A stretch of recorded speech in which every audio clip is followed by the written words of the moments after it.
if you love the spoilers, just go watch it. Yeah, absolutely. No, yeah. You know, it's like seriously, yeah. You know, when we talk about these podcasts, it's like we are bound to talk at spoilers, but we're trying to talk like I think we're getting better at saying spoilers in a way that you're like, oh well, you told me the whole freaking anime, so why should I watch it? Because you're also like putting clips. It's like no, not only that. Hello and welcome to episode. I always forget. 115 on Jobless Weebs. 115. Awesome. I'm Marco, the Beaver Mexican. And I'm Brian. Hello. Hey, Brian. So good to see you again. Yeah, that's right. How was your week this time? It was pretty good. I had a pretty fun week where I'm trying to start a new, part-time job, so I'll see how that goes. Because in this one, I actually had a chance to work around with manga and anime and my novels, so it's like, yes, awesome. You're getting paid for that. It's like, who would have thought? I can like geek out about it, and everybody will be like, "Oh, you're very enthusiastic about your job." It's like, yeah, sure, right. So yeah, it's a pretty good week. Man, it's good to hear that. Yeah. How's your week? Oh boy, I took a day off, but that's good. It didn't feel like a day off. Like I'm like an old Latina lady, because you know I on my day off I woke up at 7 a.m. Oh, okay. Yeah. And as soon as I woke up, you know, I had my mindset already the day before. Like I installed a new game on my PlayStation 4. Oh, fun. I installed Red Dead Redemption 2. Because I've been having it there for like the longest time, and I just haven't gotten around to install it. And you gotta let me know what you think of it, because I've seen clips of the funniest crap out there that people pull off in there, like horses, carriages, like people's houses. They're all yeah, but I couldn't install it at night. And so I was like, okay, yeah, I'm gonna finish installing it, and no, I woke up and I started doing everything but playing. I like started cleaning the house, doing laundry, cleaning the restroom, and sweeping, mopping the kitchen, and then it was like, it was like noon, and I was like, what the heck? Dude, like this is not what a day off feels like. No, and, it's solid. But so yeah, I did sleep a little more.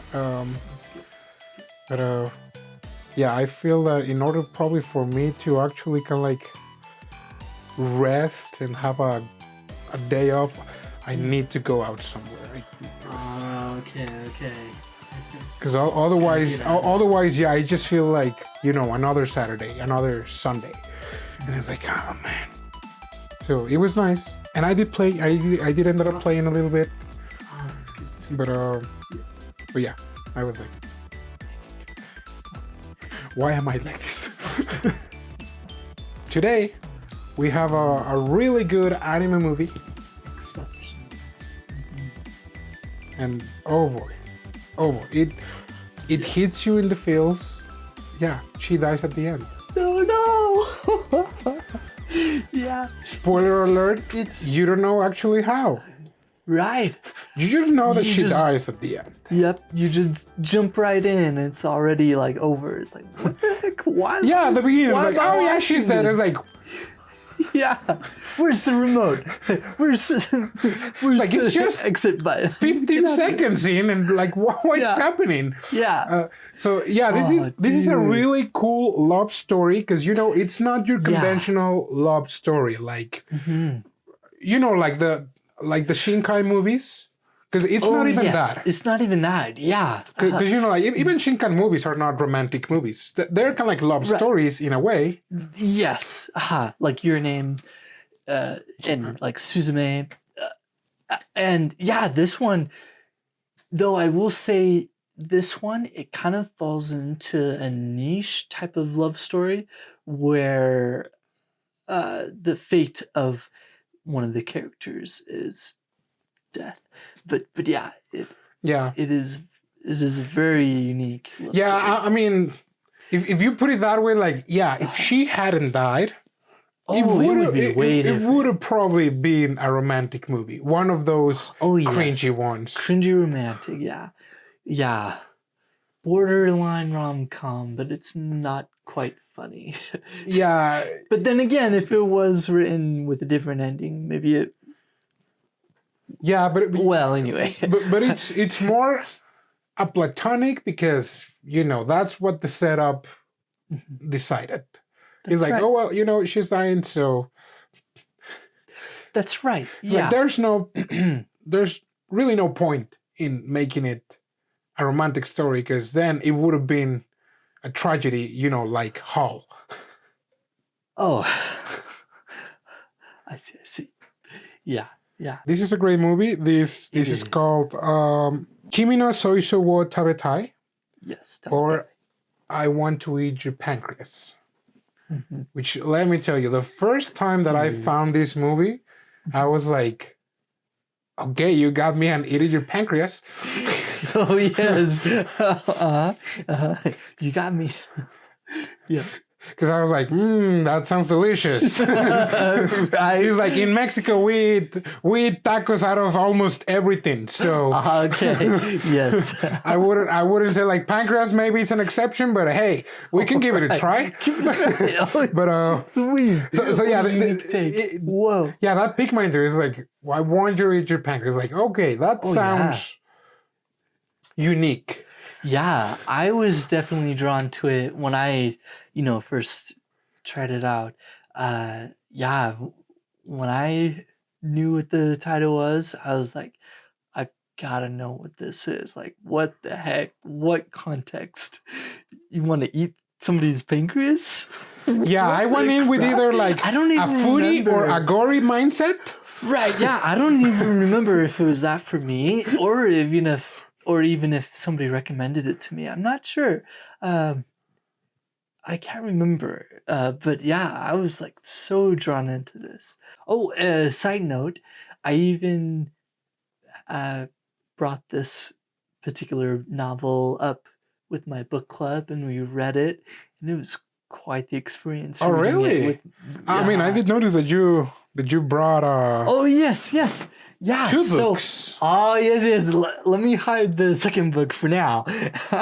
Yeah, so I have the I guess you could say novel, because I don't think you would really call it like a light novel in the same vein of, just like regular light novels. Maybe? Yeah, it is a light novel, but light novel. I mean, this is like is it the only volume?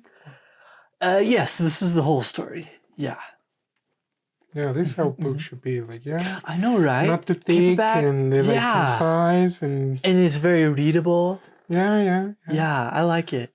Yeah, so I brought the book because there's some specific things with the names.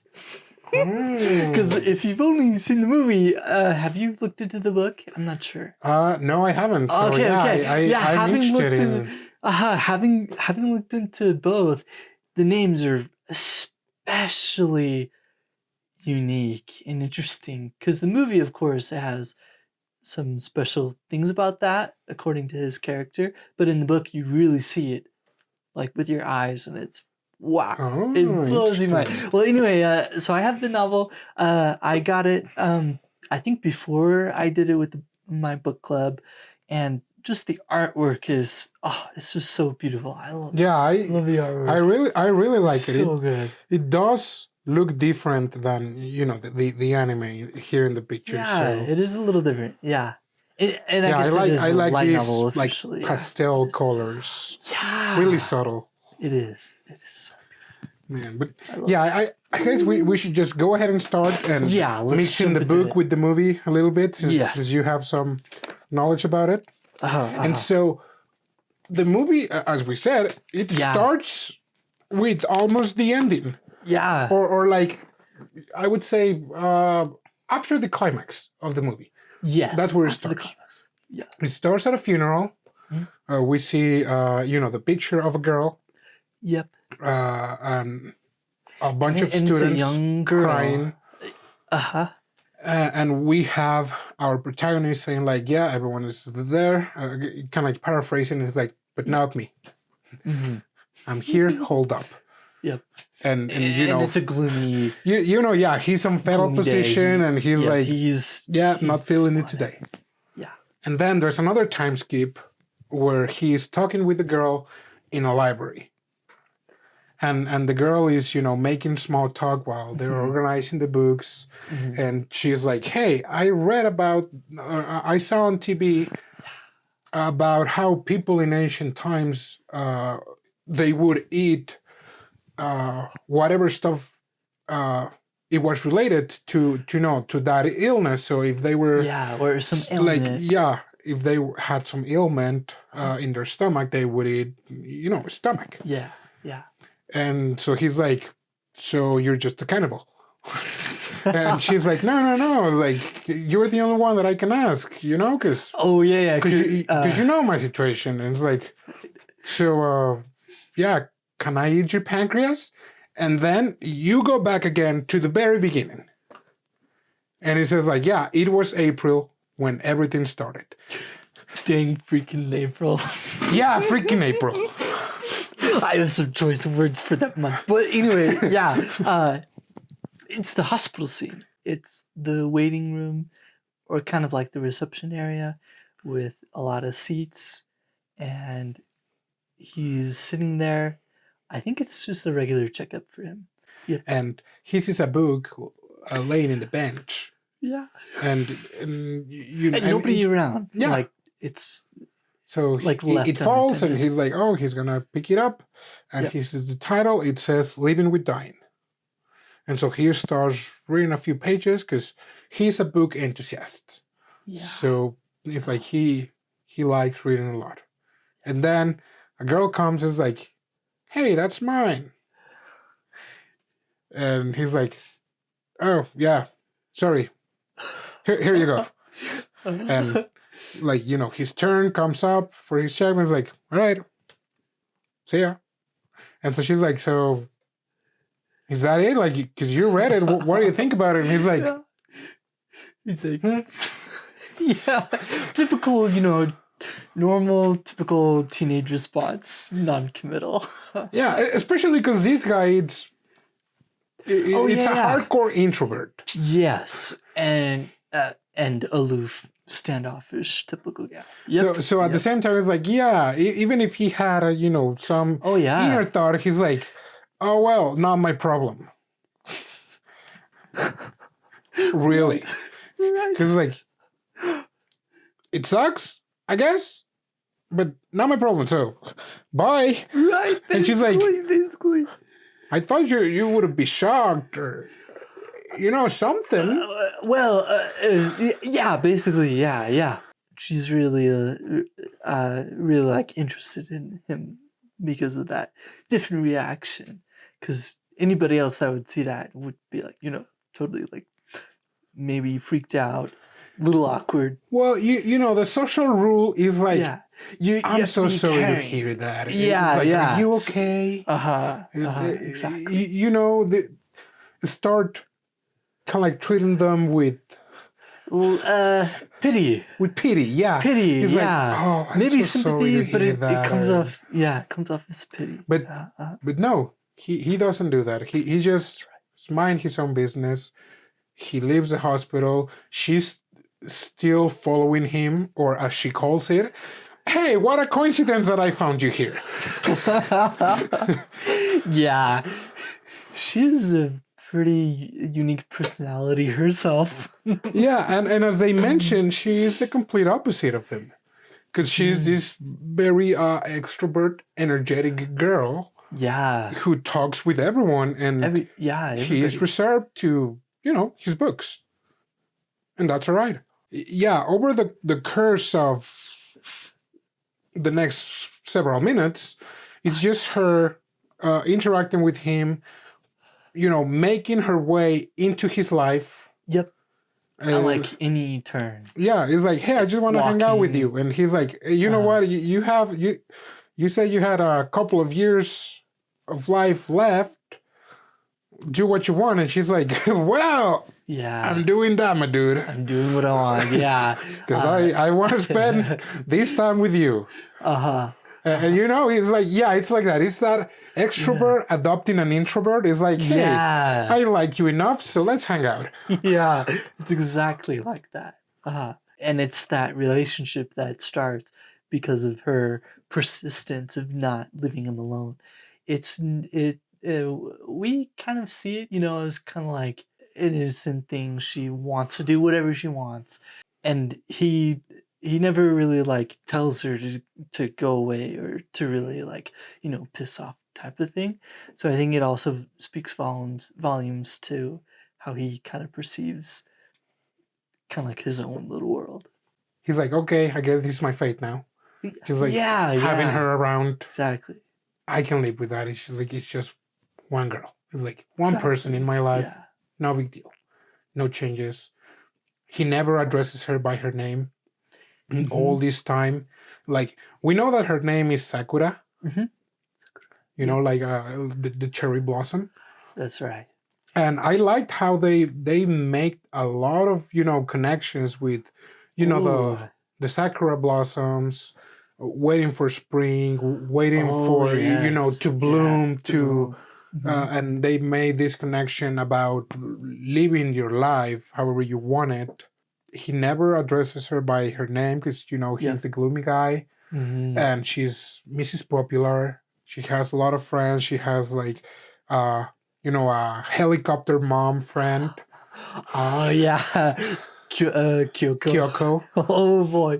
Yep. And with her, she kind of gets a little put off by this unnamed MC guy, the gloomy kid. She's like, she's always like putting herself there. You know what? And it was not until the second time that I was like, yeah, we don't know his name. Right? Like, you never pick up on that. Yeah, and right now it's like, oh boy, am I glad to watch this movie because I don't have to remember his name. Oh, jeez. I do remember his name, though. I think. Oh, yes. Yeah. Oh, yes. But, oh, my gosh.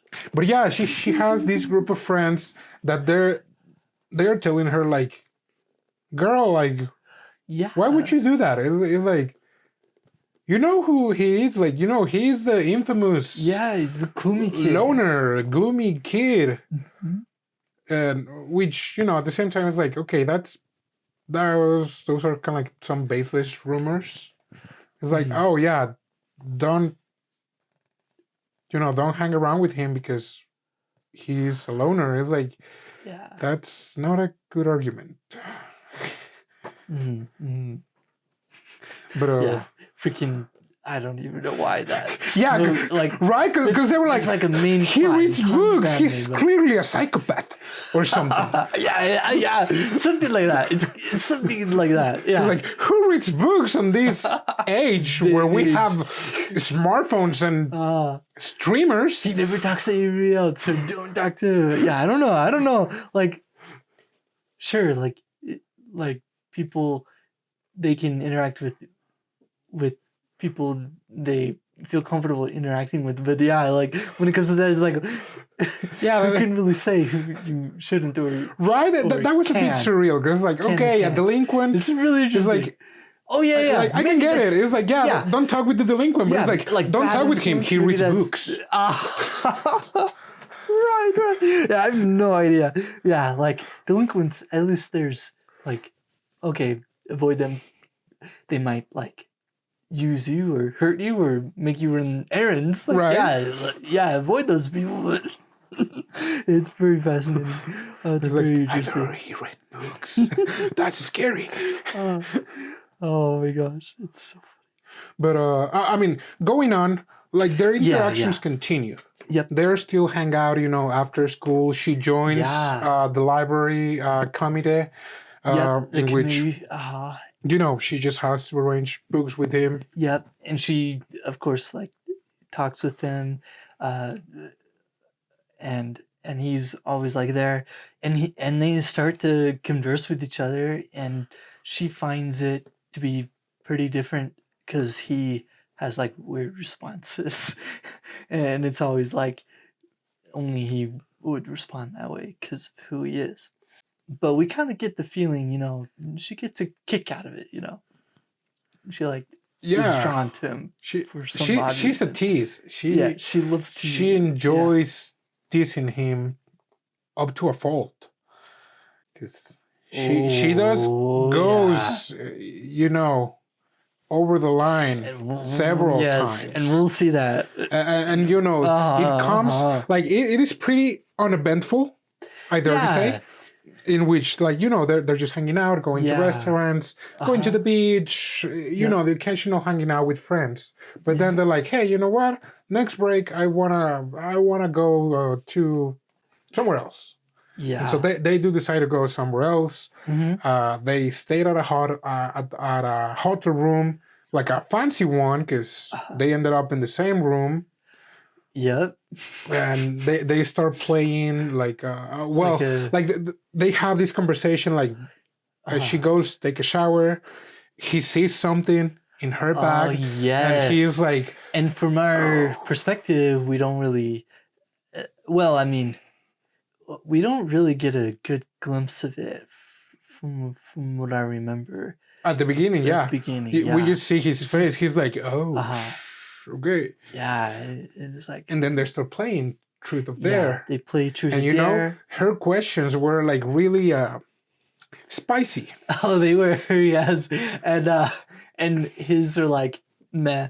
But she's like, oh, don't you want to know, like, my sizes or whatever? They're like, oh, who do you think is the really cutest? And you know, he starts asking actual... you know, deep questions to get to know her. He's like, okay, what do you like? What are your strengths? What are your weaknesses? And she's like, oh, I really thought you were, you know, gonna be a boy and ask spicy questions as well. And but hey, we cannot do anything pervert or you know, anything etchy. And he's like, whatever, girl. He's like, and you know, like it comes a point where were they drinking alcohol? That was my question. Were they drinking alcohol? So I think so. Let's see here. Yeah, they had liquor. He did have some. They both had some. He notices that it is starting to affect him. But of course, he still, you know, tries to keep his composure. Yeah, so they both are kind of getting a little bit sluggish, you know, a little bit intoxicated. Her a little bit more than him. But then again, of course, he still tries to, you know, keep it in. But it all comes to a head when she asks him, hey, what would you do if I said I was really scared of dying? And he kind of freezes up.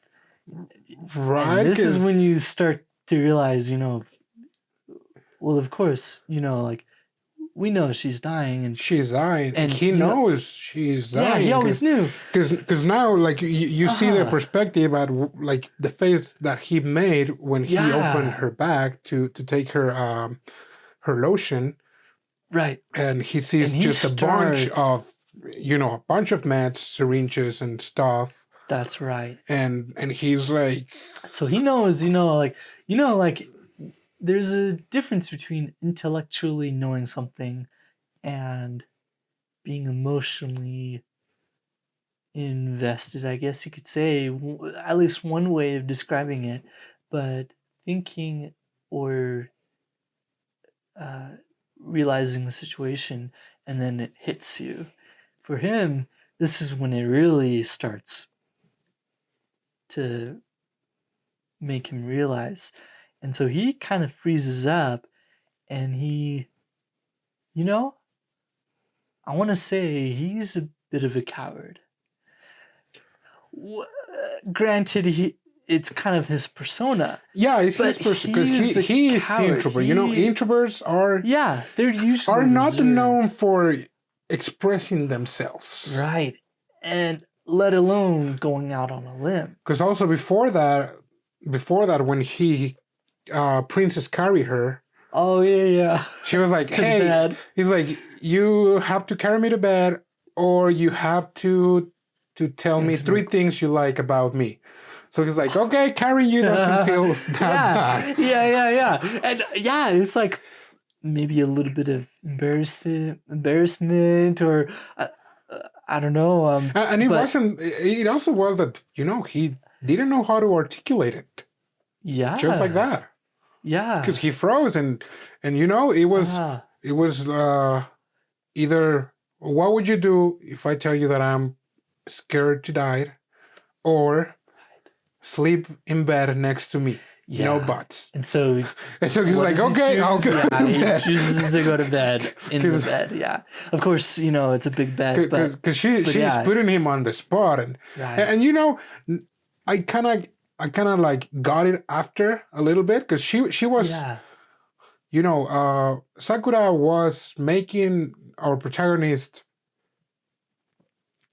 kind of like her little project, in which she wanted the protagonist to express himself a little more. Because again, there's nothing wrong with being an introvert and a reserved person. Absolutely. As well as there's nothing wrong to being an extrovert and express yourself. Yeah. It all depends on how you feel, and if you want to change something, it is supposed to be in you. Yeah. In your sphere of influence. But she wanted something like that. It's like, you know what? I want this guy to want to express himself more, because he has all this book knowledge. Because as far as I understand, with books is this unlimited set of worlds and personas that you get to kind of experiment or to a point, kind of live some events with them. Oh yeah, immerse yourself. Yeah, but never really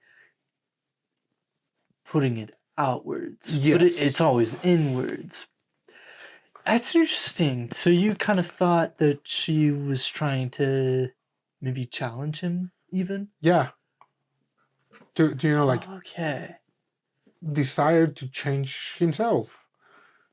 But she's doing it in a way that it feels like she's teasing him. Yes. I would agree, especially for the part that happens in your house. I kind of thought at first it was kind of like that, newness, or a clean slate, if you will. Maybe. I'm not sure I'm not sure.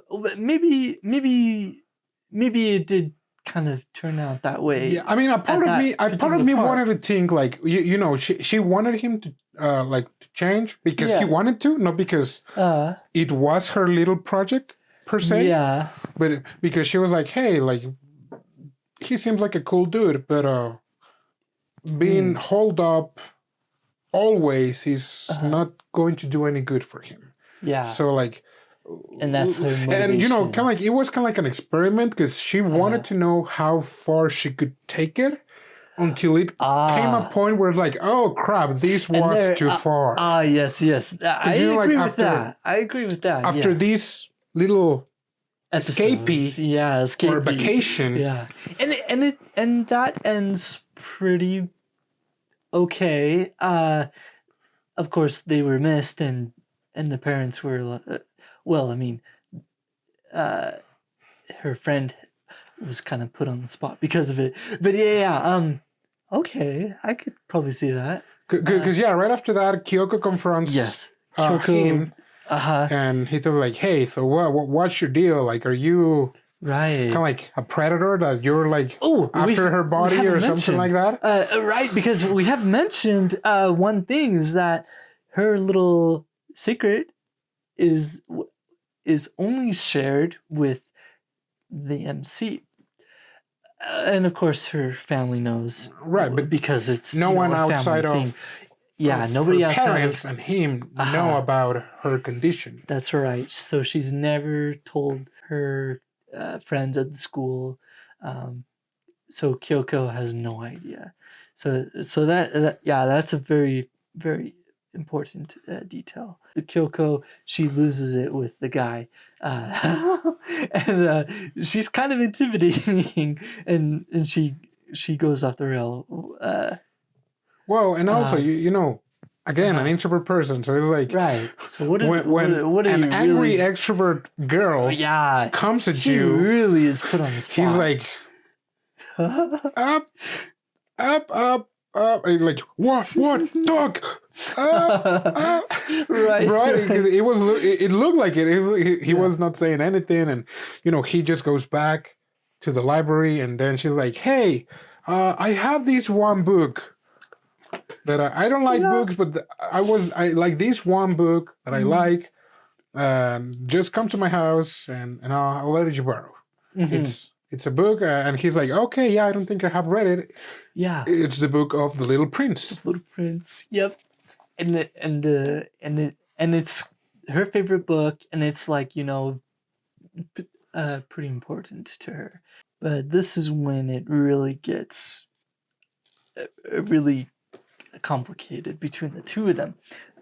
So this is kind of where I would agree with you with, like, it's kind of like her project, or kind of like her, I would almost say, selfishness. This particular part, so she says, yeah, it's like, it's just right here, it's just like on the shelf, and he turns but then she, maybe going along with, you know, kind of like her impish impulses, we did kind of say she's very, her character is very like bubbly, or we mentioned another word, I think, but she is very impulsive, so she gives him a back hug at this point. Right, because she has a bucket list. Oh yes. And all of these times that they've been hanging around, they've been crossing off her stuff from her bucket list. That's right. And she's like, "Hey, I have one more." And you know, these subtle boys, as you see in all those movies, when stuff is about to happen, and he's like, "I have one more thing in my bucket list, and he's the naughty part." And you know, he's frozen, and you know, a perfect introvert reaction. One, you know, because he might be a boy, but he's still a gentleman, so he's like, okay, like, calm down, don't do anything stupid. She's a lady. But she's like, hey, like this is not the naughty part, like, and you know, she's kind of like fainting that she's about to kiss him. Clearly, when just a couple minutes before, she asked him like, "Hey, so you don't want me to be your girlfriend? You don't love me, right?" And he's like, she double checked with him. Basically. He's like, "No, we're good." And she's like, "I've always wanted to do like something dangerous with someone that doesn't love me." Yeah. And so this is her way of like... Yeah, and I was like, whoa, what's happening here? Yeah, because he has, you know, no experience? That, or any warning either. Right. Also, at the same time, it's like, at that point, you were cold. Like, a girl just is assaulting you. Oh, yes. and you know, as she's about to kiss him, she's like, Nante. It's like, just kidding. Right. Did that make your heart stop? But actually, I kind of got the feeling that she, like, since, you know, she didn't really, like, I'm not even sure what it was, but I'm thinking that she kind of did that, but she kind of, like, backed away just for...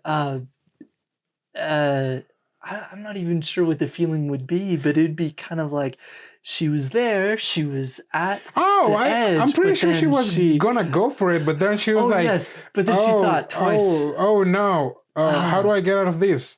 Oh, it's a joke. Yeah, it's like, a joke. Yeah, that's a terrible decision. Yeah, and in my mind, she played it off, thinking that, you know, like, oh, like, it's of no consequence. Yeah, It's the guy just- is like, it's you just got this me, you got me no good. name guy, and so like it was Right? Yeah, she me. thought that the guy was gonna brush It's it just off. being silly. He's like, oh, Yeah, He's yeah, like, and I think that's what. You know, he's So like, now I got it's so- you, and the guy was like, you got me, and they were just gonna laugh it all. Right. Gonna keep playing Mario Kart. But no. But no, he flips. Yeah, he pushed her into the bed. Yep. Like he's on top of her, like Uh-huh. grabbing her, bite her wrist, and you know he's really silent. yeah, breathing really loudly, like Yeah, And- and he's just like over basically, and she's like, oh, okay, yeah, very she's funny. like, you you're got playing me." along, yeah, Yeah, yes. thanks for playing Sorry, along. this is where you stop. Yeah. Hello. Hey, this is where you stop. Yeah. Hey, But like he's- you're hurting me, and he's like, Yeah. like, do you have any idea what did you just do? Yeah. Kind of like you awakened the You beast. have no Like- idea, like, like, and I don't even remember, like, he's just like, hey, like, you were doing something, and I'm a guy, and like, Right. dude, you have no idea, He's like, dude. F around and find out. Right. She freaks out at this point, but he's literally, just not even moving. He's just like holding her down, basically. But yeah, she freaks out. He snaps out of it, Yeah. and he just grabs the book and leaves. When he leaves, Oh, also yeah. this part was also kind of scary. You know, the next one, because he's Yes. leaving her house, Mhm. and there's this And the Mr. guy. Popular guy Yep.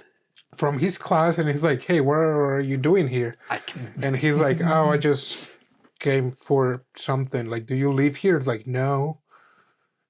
He's like, what are you doing with her? Like, she's too good for you. Right. And He's and like- he's like, Getting all up in oh, space. you're the ex-boyfriend. Mhm. Because he goes like kind of creepy, and he's like, oh, Oh, yeah, yeah. you know, yeah, she told me about her ex-boyfriend, that he was a really annoying guy who would take no for an answer. Mhm. Because you Yeah. Really. he gave Really- the answer that an introvert person would never dare to say, but he was still He was with riled this up. adrenaline. He was Yeah. riled up Yeah. about what just He happened. wanted So to hurt him. For sure, and for so sure. this guy is just like, what the you just said, and like punch him. Oh boy. And like at this point, like Sakura again, like Yeah, Sakura, she comes out of the house, like she regains her Yeah. composure, and she's like, what are you doing, you Yeah. sicko? Yeah, He's like, she. oh, I'm protecting Credit you. to her. Kudos to her. She really rails on this guy. And That was like, a toxic guy. yeah, he was. He really did You know, not. especially because he He seemed should like not Mr. have gone Popular, around her. Mr. Intelligent, Mr. Yeah. the perfect guy. And he thought that, he deserved to have her. Yeah, and like, he ended up be being a creep, and he's his like, whoa. Yeah. And I'm glad that, she stood up to him. He leaves. Oh, she tells him, I never want to see you again. Like, don't even talk to my friends, basically. Yeah, this guy's like, whoa, but I did it for you. It's like, Right. Oh man, like- what a messed up guy. Like, okay. yeah, like it's crazy to me that this is the typical cliche, the gloomy, quiet, reserved guy is the one who's hated in the class, who's being warned to stay away from like Kyoko and like her friend, her best friend, and then this popular guy is the one that she That had does all not the red like. flags. Yeah, he has all the red flags. Yeah, literally like threatening this guy, threatening Possessive. her, to very a fault. possessive. And it's just a reversal that it's the guy that everybody else hates that who's actually like Not even doing anything. not to be even hated. doing yeah, exactly, yeah. You can't even really say that he's her friend, but exactly that. He doesn't do anything wrong. but this other guy who's like a really smooth talker, he's a smooth talker. He's like popular. He's like the best of the best, and he's the creep. Yeah, he's like me. Yeah, I love that. I like that. It's very cliche, but and that's another thing about the story that I liked, and that still draws me in after watching it multiple times, after reading it. It's that it's not like cringy. It's not like, oh, this is terrible writing. It's pretty good. It's really solid. So she brings it back in. She apologizes. And yeah, for like, man, she's amazing. Like, no matter what, and that's definitely where I agree with you. Where maybe she was thinking of it as like a project of like, like her maybe like reaching out to him, maybe for like doing iffy stuff, and that was definitely an iffy thing for her to do because it was definitely a low blow for her to do to anybody, but for him it really hit hard. But yeah, it's nice. She takes care of him. He's still gloomy. Yeah. but yeah, nice they kind of like they reconcile. They reconcile. They make their amends. Yeah. And they're like, okay, yeah, let's think that this didn't happen, okay? Yeah, like it's like, yeah, I recognize everything. I did something stupid, and by consequence, you did something stupid that wouldn't have happened if I hadn't done it. But then, yeah, they go on with their lives. Now it's was it? Some time passes. Summer break? No, it was not summer break. It's another school break. But it's a break. It's like a 2-week break, right? And so she's hospitalized. Yes, yeah. She's hospitalized. If it's this one, and a lot of details are skipped over that we skip over. She's hospitalized for like another normal checkup. But are you mentioning the long hospitalization? Yeah. This one. Yeah, because it happened right after that, right? Almost. Yeah. This one is a very important one. She goes in, and she's always told everybody else that it was something else. Like yeah, some other condition that it was because she had like appendicitis or something. Yeah, something like that. It's like an excuse that she can give, but yeah, this one she's there, and then for this particular one, it continues. This is where it's like my heart starts breaking up, and it's like, because now you know the part. Oh man! Where are my tissues? Yeah. So yeah, a few key moments happen. She talks with him about like what is living. What the very important part. What is living?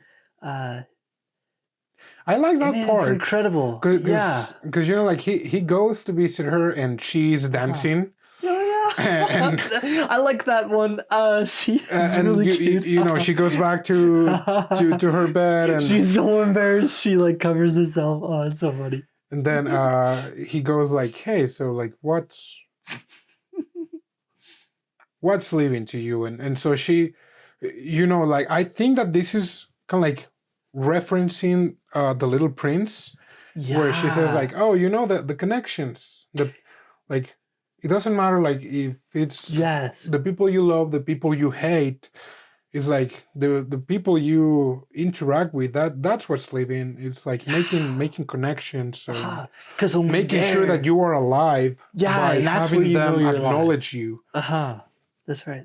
And she was Kyoko was listening outside, and it was kind of like this serious moment where she hugs him again and she's like, "Hey, I just want to feel kind of like warmed." and he's like, Oh yeah. He's like, hey, no, this is not like last time. Right, right. And it's amazing. They have such great character development from that kind of messed up hugging interaction. But yeah, this is like for real. Oh, it's so sweet. It's so sweet. Yeah, then Kyoko arrives. She's like, "What are you doing to her, you son of a..." And she starts hugging her. It's like, "Oh, I missed you so much." It's like, oh, it's so funny. It's so cute. She's still in the hospital. She's spends time in the hospital 2 weeks. And when she is discharged, they agree to, go have lunch to a really peculiar cafe that we kind of like ignored, that we probably should have mentioned a little bit. It's called the Cafe Spring, that she likes a lot because her name is Sakura. Yep. And the Sakura comes from the spring. Man, you're gonna make me cry. And oh boy, buckle up, Brian. Buckle up. Oh no. One of the things that happened is like, we're gonna meet, and this guy starts to have a monologue. Once he's at the cafe, she's like, "Hey, I just left my house. I'm on my way there." And he starts having this monologue of like, "Yeah, you know what? I've actually changed. Yeah. I think that I'm ready to kind of like be with her." Yeah. Walk right next to her. Yeah. In a non-romantic way, but that's right. But he's like reflecting about all this time and thinking about relationships, and exactly. And this one is like, oh yeah, I'm ready to grow a little bit because of someone, and not because of someone right. in that way, but because like, oh yeah, you know what? I've met someone. She's nice. Yeah. I feel like I can change. Yeah. Because like she trusts me probably more than what I trust me, so I will give it a go. Right. He's like, let's do this. Yeah. And you're like hype. You're like, yes, let's go. Yeah. He's not changing because of her. Right. Or like she is not the reason, but he's changing because of her. I don't know if I'm conveying like what I'm trying to say correctly. No, that makes sense. Yes, I like it. And so it's 12 or like almost noon. The appointed time. Yeah, and then he sends a text message to her saying like, "Hey, I wanna take a leaf out of your book." Yeah. But then he thinks changes. About it. Like he changes. It's like, I wanna. Oh boy. Oh boy. Hold on. No. Hold on. Oh no. Compose yourself. He says like, I wanna eat your pancreas. And that's the beginning of the movie. He's like, hey, this is the last message that I sent her. I want to eat your pancreas. And then it's 6 p.m. Now we understand. Oh crap! No. 6 p.m. She never showed up. No, I can't think about it. And I want to emphasize something a little bit. Almost at the beginning of the movie, the mom of Mr. MC is watching the news. Oh yes! The news of the, I kind of like ignored it. Okay, but then the second time I was like, yeah, it's there. See, that's what happens in these types of movies. Like Your Name, you're like, oh, okay, like, oh, this is. Yeah, you're like, background sound. Pay no mind to it. And then, like, he comes back home. Yeah, it's night. No, it's the same day, but it's, nighttime. It's nighttime. And he goes back home, and her mom is watching the news, and it's like, the victim was stabbed, and it's dead. And the mom is like, oh, this happened really close to here. You better be careful. And it's like, yeah, the victim, Sakura, what was her last name? Let's see here. Haru something? Oh, wait. Sakura Yamauchi. Of 17 years old, was found stabbed and unconscious. Yeah. And then she was pronounced dead at the hospital. And you're like, dude, I lose. You're like those bastards lie to me. It's like, I know she was dying. Yeah. Sorry, spoiler alert. Right. And she had a window. She had a time frame. Yeah. And that so like, was known. So you are prepared. Concrete. Like, yeah, she's gonna die. Yeah. Right. But then it's She's like sick, and that's inevitable. She broke her promise. Because when she was still at the hospital, when they went watching fireworks, she's like, "Hey, don't worry, I'm not gonna die. I'll let you know when I'm gonna die." Right, and it's kind of like joking. Sure and you're like, "You better not break your promise." And they're like, And what happens? She breaks her. Because you're like, so now, freaking unnamed MC. He has to like go through this, but at the wrong time. It's so freaking messed up. So like he was prepared. Well, kind of, but then it's like, but hey, but he wasn't at the same time. So in my book club, we read it, and one of the members of my book club, it threw him out of the story at that particular part because it's like. You set it up and the expectation is there for the reader. Right. But then it totally changes the whole story. Like, it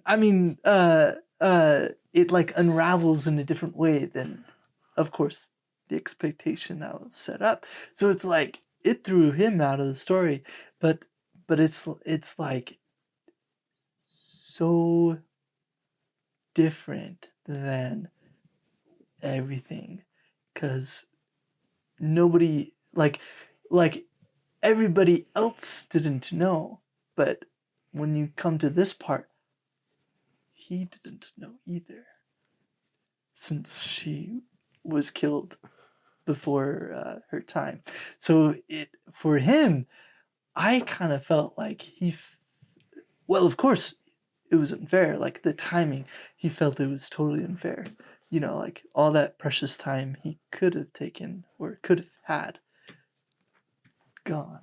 So, right, especially because it was, that day they were like, he was looking forward to like, it was their planned meeting. It was their date. Have some lunch and this and that, and then it's like, nope, not happening. It's like, So So the guy was broken. Oh my gosh. And I want to know though, because there was this span of time of almost 2 weeks where he was holed up, right? Because he was refusing to accept reality. Yeah. But when he does decide to pay his respects, his mom gave him money, because that's the custom in Japan to give money for the deceased family as an offering.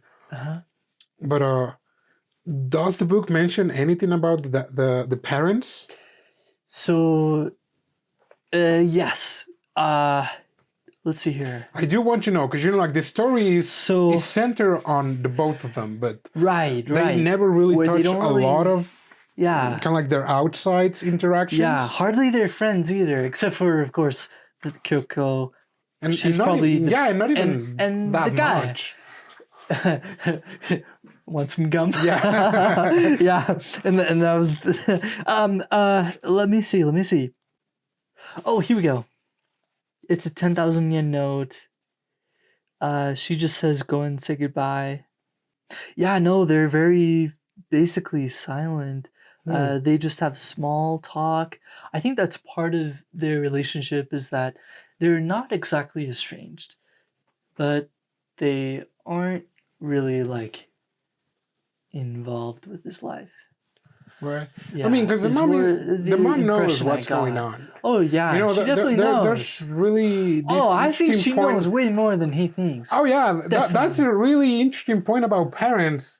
When your parents, in a lot of Japanese anime, and in real life as well, because like when your parents ask you like, "Hey, how you doing?" You're like, "I'm fine." He's like, "Oh, he's doing not so freaking crappy." You're like, "Yeah, he's having a bad day." And and You know, but yeah, and it's just so simple though. But she says like, go and say goodbye. She returns to the television, laughing at the TV personality's dumb joke. But yeah, like definitely, because he didn't really like. He never admits. He never says, "Oh yeah, I have a girlfriend," or he never admits to himself, "She's my girlfriend." Yeah, because that's not her. That's not how he lives. That's not how he perceives the world. And it is not, and the mom says like, but you met someone, and whatever they're doing, it's great on you. You have friends finally. And he's like, wait a second. Yeah. How do you know I didn't have friends? That? He's like, hey, I'm your mom. I'm not stupid. Right. It's incredible. But it's incredible. He does leave right around then. He does go. Sadly, he does pass where she got killed around those streets there. It's, oh my gosh, it's insane. But so he shows up. Passed? He passes by, it's really sad. I'll have to lend you the book eventually, but it's incredible. Boy. Oh boy. Man, I Don't mean, worry, that puts like Red an flags. entire different perspective. I know, right? Yeah, like he says it right here. Oh, she got killed somewhere around here, and he's alone, and he does admit that he's sad. So I think that's an interesting part in the book. But yeah, he shows up. That puts like a new light, because in the movie he's like his old self, this reserved dude. He's just like going to pay respects, and again, an introvert person. He's paying respects, and he's like, hey, your daughter was great to me in life. And that's it. And he's like, hey, by the way, she had a diary living with that. I knew about her illness. And the mom like she breaks in tears. It's like, oh, it was you. Like I knew you were gonna come. And my daughter told me that you wouldn't be here on her funeral. Yeah. But I'm glad you. She knows him so well. I'm glad you're here. She gives him the book. He starts reading it. Yep. And this is where everything gets basically explained, and everything basically like unfolds to him. Because this diary, he starts reading it, and oh my gosh, it's where the tears start flowing, and it's like, and it's her diary. It's dated, like December. April 22. Yeah. And I don't know if you noticed, but on the movie, she wrote her name, but then she crossed it out. Oh, really? I didn't notice that. There was a part that was like crossed out, and then she's like, I met a classmate. Yes. Oh, wait. I noticed that. Yeah. Check this out. This is what it looks like in the book. Boy, in the book for that. Yeah, that was his name. Yeah. And for the camera. That's his name, and it's crossed out. So yeah, April. Hold on. But no, wait. Did they show before? No, they showed before. November 29. I don't want to. Oh, wait. The first pages are sort of monologue. She would have been in junior high. So yeah, she starts it pretty early. Oh boy, because in the movie he starts reading from the day they met. Right. Yeah. And it's interesting. She basically starts with like, I don't want to go into the depressing stuff. So already she's kind of like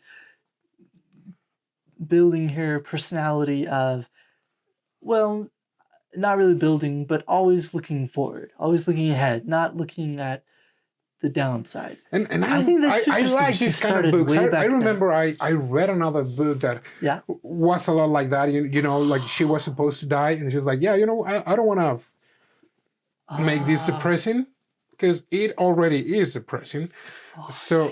Because she built up this persona of like, hey, I'm gonna fake it that I'm good, even though I'm not. Because it's like, there's no one, no person alive. Even if you joke about it, it's like, how I wish I was dead. It's like, because even if you joke about like, Everybody how else I would wish take I it was dead, seriously. or those type of jokes, you're like, Yeah. no, because if you're face to face, you're like, I'm scared. I'm gonna crap my pants because of how scared I am to actually, scared. Stop living. Yeah. Oh yeah. And she explains that she got a boyfriend and she's like broke up, but she doesn't tell anybody because maybe part of that she don't want to kind of like live with it always in her face, because she explains that if she told her friends and people that are close to her other than her family, since they already knew, they knew from the get-go, that they would treat her differently, and she explains that she didn't want that, and it's incredible. This diary is like incredible. It goes through her meeting the guy, going through everyday life, going in and out of the hospital, like knowing that she's sick, but she talks about like all the different parts. And in the anime, it's incredible. Like the little prince, the planets. Yeah. We see and also her imagining watering the planet. Sakura flowers, which they just change it instead of the rose from the Little Prince. Yeah, they kind of make it their own.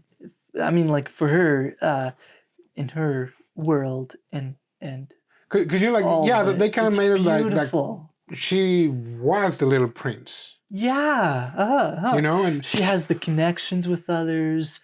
They have like their own worlds, and she's like trying to, bloom and have a great life, and then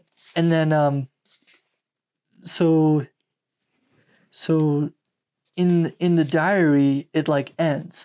Then he reads on, he finds more, and he finds letters to everybody else, and then he finds a letter to him, and oh boy, this is where it's like, this is the ninjas cutting onions. yes, that, and it's like buckets of tears, and she basically starts talking to him, and it's all about, I knew,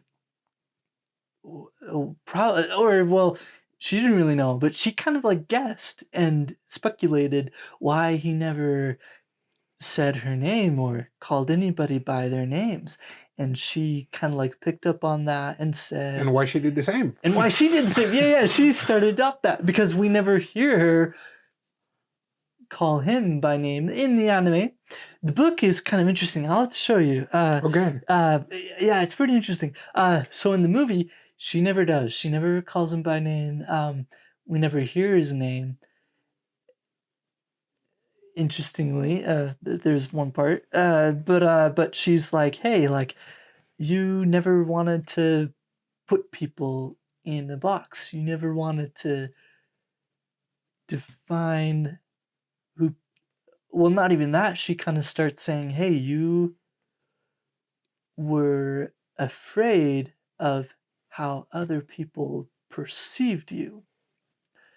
And she kind of goes on to say, like when you hear somebody's name, you know how they imagine you or their image of you. Right, yeah. No, that was great, because he was like, you don't want to put a name on a face, because once you put the name of a face, you think about them in a certain way, and then you can't help but think what they think about you. When you hear them saying your name. Yeah, you know, and they kept making these reference to the Little Prince of like, you now know a new world, and that person also knows a new world. Right. And it was during this same time that she was still, Like watering, cultivating the Sakura flowers. Yeah. And it was like, but yeah, you know what? Screw that. Yeah, you threw it out, basically. It's like, stop doing it. Or rather, start doing it. Oh, yeah. Start putting names and, be ready to get everything. Right. Like the good and the bad. Because she recognized that he didn't want to establish those kind of relationships or kind of like put himself out there. Yeah, it's like, you're protecting yourself. It's almost a defense mechanism. But at the same time, it's like, that's kind of a toxic mechanism. Because you're isolating yourself and you shouldn't do that. And oh boy, am I stabbing myself with my own words. I'm like, you shouldn't do that. I'm like, oh gosh, yes. Except for me. I don't count. We're talking about a movie. Right. That's right.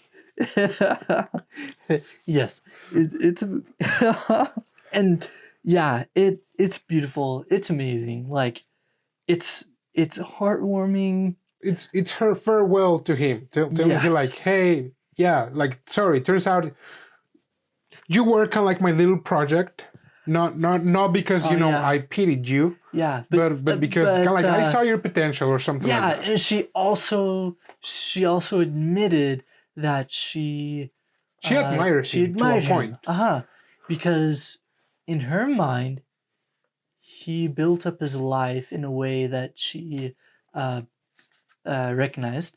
He built his life in a way that he was self-sufficient. He could live his life without anybody else.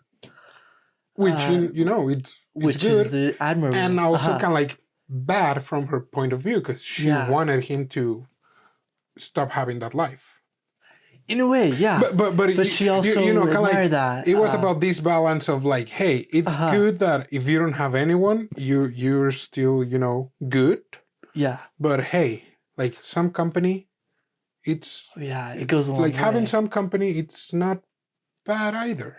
Yeah. So why don't you try a little bit of both? And he starts bawling, and it's like really, really personal for him. And the diary was entrusted to him. And basically she said, hey, like, you can show it to others since, I'm gone. It's up to you. I leave it up to you. This is my letter to you, basically. And like, it's kind of like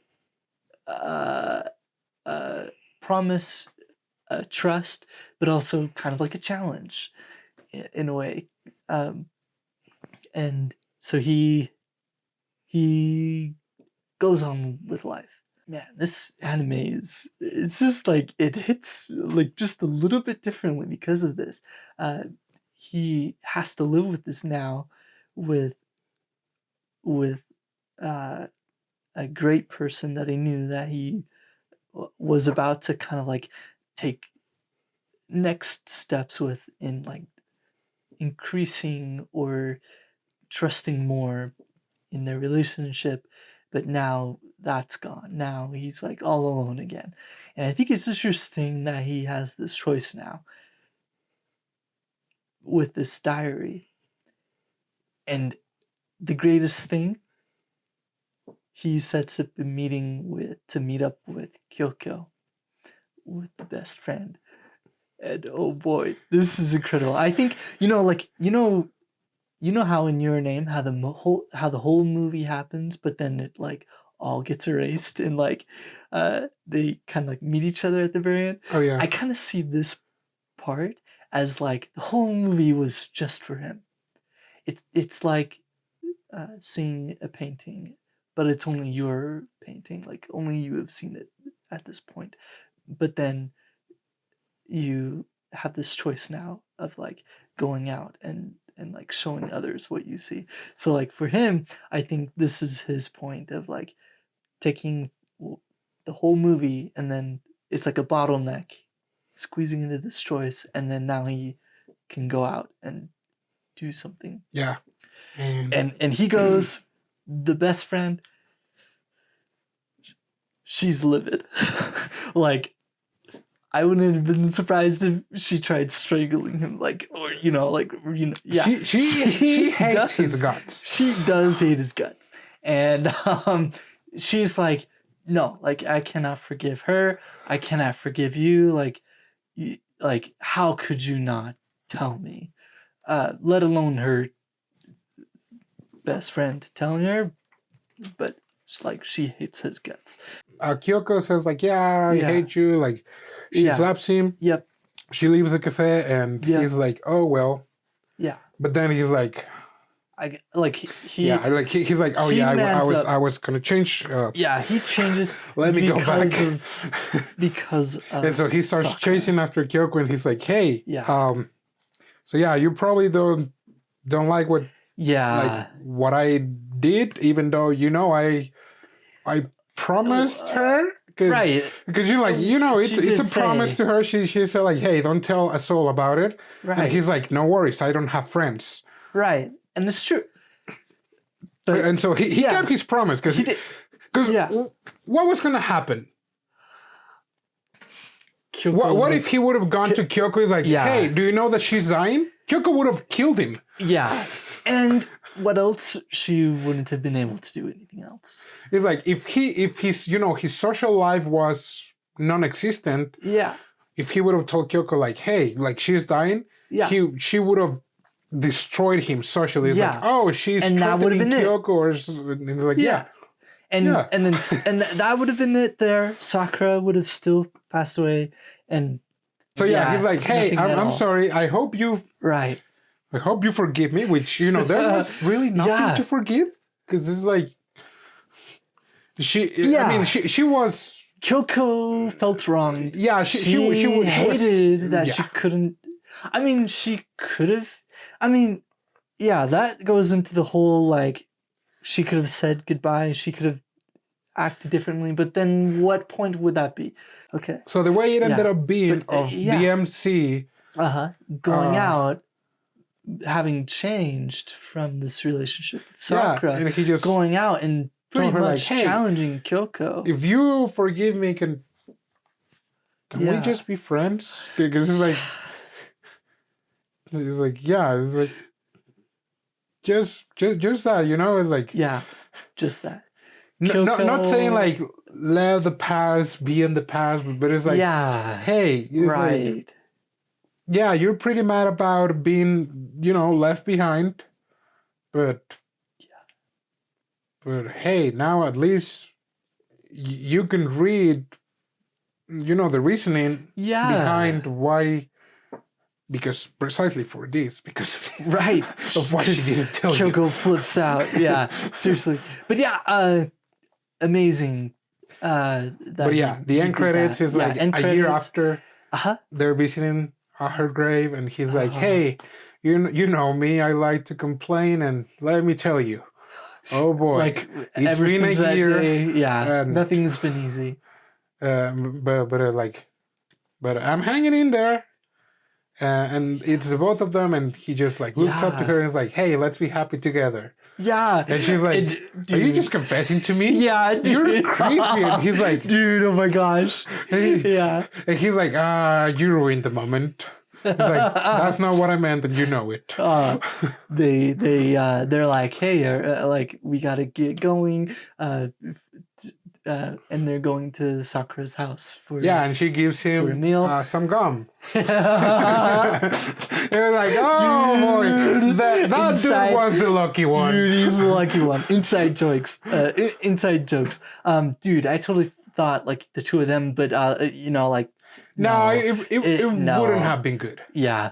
So hilarious. It's very funny. We're like laughing our heads off as the audience, but then. He hears. There's like a Sakura as they're leaving. Yeah. And he's like, "Oh, dude, Sakura pedal. Yeah, and it's like that's the end. But man, like just that little whisper on the wind, it's like, whoa. Yeah. It like blows my mind. Yeah, that was time. a nice ending. How did It was the beautiful. book end? Pretty much the same something way. Similar? Yeah. Yeah. Let's see here. Yes, we better go to Sakura's house. Yeah, she'll be waiting. We'll have again. Continue down. I'm not afraid anymore. Sorry.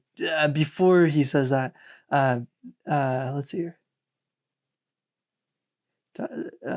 Yeah, it's the exact same. He hears laughter coming from behind. I turn my head so fast nearly unscrews from my neck. So like a little bit of narrative detail is very hilarious in the book. If you ever try the light novel. And then she does the same. Wincing in pain, she brings her hand to her neck. No one is behind us, of course. So both of them. They both. Oh. So yeah, the movie was just him. Yeah. Very personal. For them, it's the both of them in the book. Wind caresses my sweat-streaked face. They turn, our eyes meet, and we laugh. And then it ends. So yeah, just like a little bit different with like the flavor of them both whip. Yeah, turning their head. But yeah, it's pretty much the same. So when I did a comparison, it's pretty much the exact same book, anime, movie. Just like the narrative style in books is always going to be different from movies. Right. A lot of times it's a little more expressive. Yeah, just by nature of written word, like narrative style, you get a little bit more thoughts in people's heads. You get not really like the visual aspect, but you get like flavor of how things are situated in novels. In this, you do see his name, but it's bracketed, and the replacements is there for who calls his name. Check this out. So she said, "Oh boy, I'm getting along with Kun. You're so hilarious." That okay. Like, yeah, she doesn't say his name. I think she says his name in these parts. And that's the beauty of this. I think she says his name. Oh, we didn't mention that. We got to mention it. Yeah. I wanted to keep it until the end. His name. When things get complicated, with the chemistry between them, then with the truth or dare, then she said, question mark, Kun. But it only works because it's visual. Like in the movie, it's way different. Because you literally can't hear his name. They can't have that in the movie since that's not the point of the story. Yeah, it's not a thing. Yeah. Also.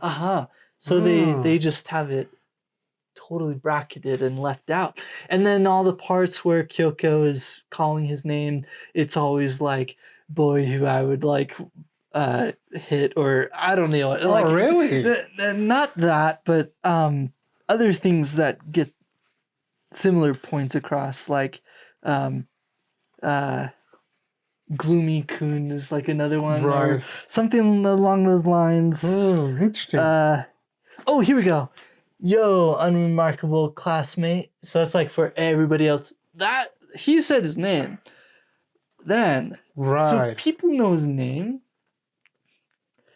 So yeah, it's very fascinaking. Interesting. Yeah. That does put everything in a different light. Getting along with Kim. Yeah, it's really wacky. Yeah, her mom, Sakura's mom, asks his name, right after he's about to leave. Yes. And he's like, hey, so to all of this, what's your name? Right. And he's like, oh, Haruki. Haru, spring. Spring.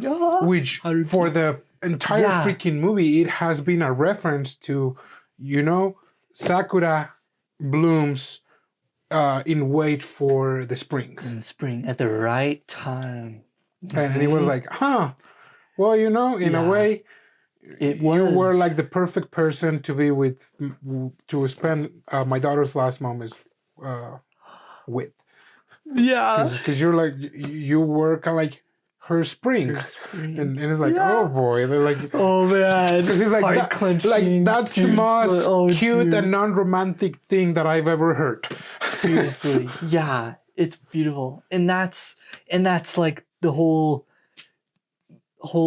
thing about the story is that her life living up to this moment, meeting him, she was able to really live. Yeah. Beautiful.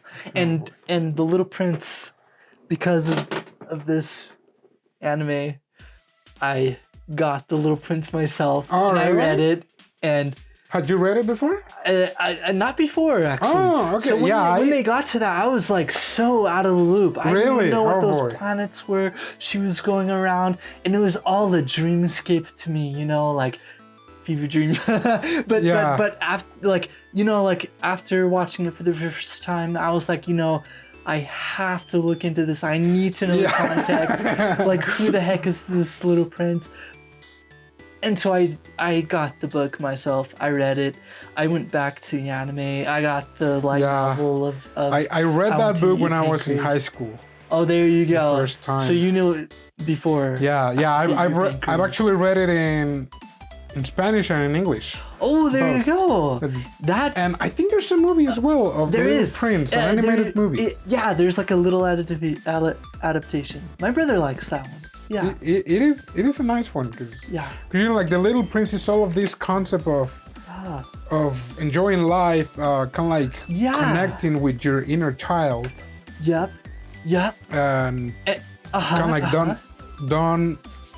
don't live a life of frivolity like a lot of adults. Yeah. In this book. That's right. Are living. Yeah, according to all sorts of things like wealth or power or things that don't matter. Yeah. Yeah, the Little Prince, he lived a simple life. And also how, you know, at the end, the Little Prince kind of like sacrifices himself in order for him to go back to his rose, back in his planet. Yeah. And it's like, boy. And the guy is just left there, just in the desert. And it's like, so sad. and you know, the pilot. And dude, right there. Oh my gosh, it just grips your heart right there. Yeah, and the pilot was like, oh well, and now he's left me. Like, what am I gonna do with my life now that I don't care about my plane like anymore? Like, what am I gonna do now that he's not here? Like, and it was, you know, it was the same with Haruki. Yeah, the mirror, the comparison, it's so prominent. Yeah. Oh boy, but yeah, great anime. Oh, it's beautiful. Yeah. If you love the spoilers, just go watch it. Yeah, absolutely. You know, it's like, seriously, yeah. You know, when we talk about these podcasts, it's like we are bound to talk spoilers, but we're trying to talk like, I think we're getting better at, you know, saying spoilers in a way that you're like, oh well, you told me the whole freaking anime, so why should I watch it? Because you are also like putting clips. It's like, no, not only that. Right. We're skipping a lot of details that you can still enjoy. Even with the twists that we do inevitably reveal, it's still emotional impact when you watch it. It's beautiful. But it's boy, incredible. If you haven't watched it, go watch it. And if you have watched it, go rewatch it. Rewatch it. It's definitely worth rewatching. I enjoy every second of it. Thanks for watching this episode. We will see you next time. Thanks for watching. Keep watching anime. We'll see you next time. Matane. Matane.